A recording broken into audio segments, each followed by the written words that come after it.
Since the dawn of our civilization, all the way to the time of this breaking news, we humans believed that everything that exists up there is only what we can see with our eyes and with our optical instruments.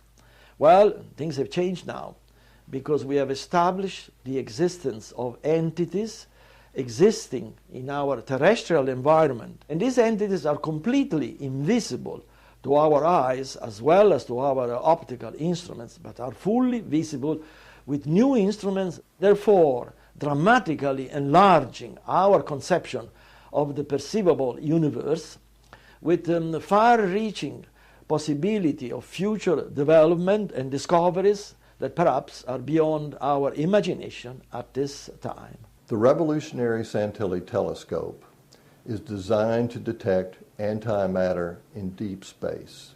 By antimatter, we mean an entity with characteristics that are the exact opposite of ordinary matter, including the index of refraction of light, which is opposite. As you can see in the diagram, we have two telescopes, the Santilli and the Galileo.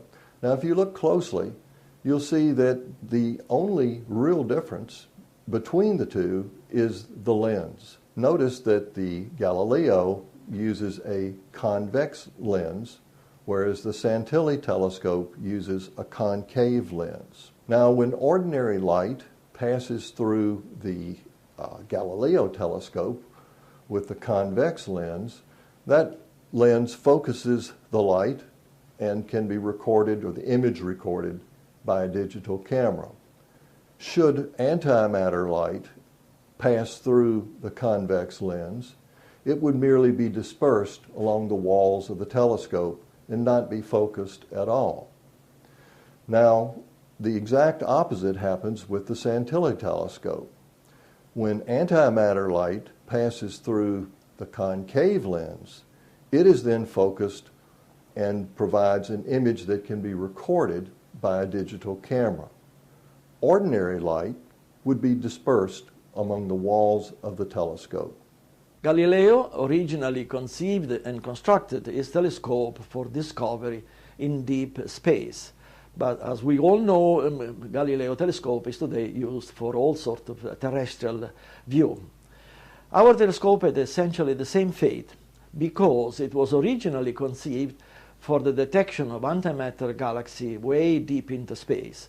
However, to our great surprise, we discovered that our telescope can equally detect entities in our terrestrial environment that are completely invisible to our eyes, to our binoculars, or to Galileo telescope, but they are fully visible in cameras attached to our telescope, for which reason we call them invisible terrestrial entities, ITE. We have detected at least two types of ITE. The first type, also called dark ITE, essentially consists of entities leaving a dark image in the background of digital cameras attached to our new telescope. And the second type, called bright ITE, essentially consists of entities leaving this time a bright image in the background of digital camera attached to our telescope, often visible without any enlargement. Our discoveries of invisible terrestrial entities has been independently verified by American astronomers, also according to publications available in the internet. I am a scientist, formerly from MIT, Harvard, and other leading institutions around the world. As such, my duty is that of documenting the existence, quote unquote, of those entities.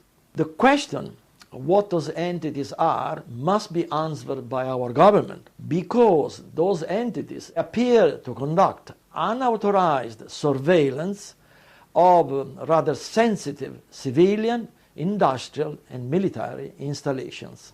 What we have learned is that reality is much bigger than we originally supposed. Reality consists not only of things that we can see and observe with our eyes and ordinary telescopes, but things that we can't see with our eyes and with ordinary telescopes. But the Santilli telescope allows us to see things that we have never seen before.